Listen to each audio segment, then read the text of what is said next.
you would agree, objectively, study after study, survey after survey, that the women of the West that are married and have children, especially a lot of children, are far happier than even the ones that earn more money correlated at the same age. So I also don't think that happiness is a very good metric, and neither do you, because you think gay people shouldn't just pursue happiness by being gay. They have other moralistic considerations to be making. So I don't think smiles per capita is a particularly convincing way to measure whether or not we should encourage women to be autonomous.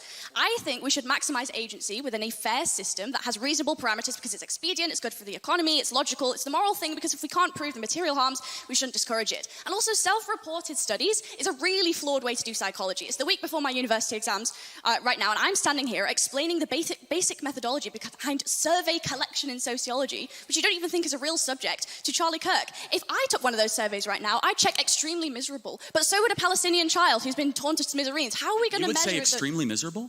No, I'm kind of making a joke. No, I mean, but seriously, like, but hold on. I mean, like, that's an important point, though, is that the women in the West have it the best in the world, and yet they're way unhappier than women of Sub-Saharan Africa. There's something fundamentally wrong here. Because the women of Sub-Saharan Africa have something that a lot of women in the West do not have. The women in the West have cats and they have good jobs, and the women of Sub-Saharan Africa, they have a belief in the divine and they have kids. And maybe there's a biological undercurrent that is keeping a lot of women from realizing their full potential. And so without reading your phone and just, like, you know, connecting. I'm not really reading my phone. Well, it's fine.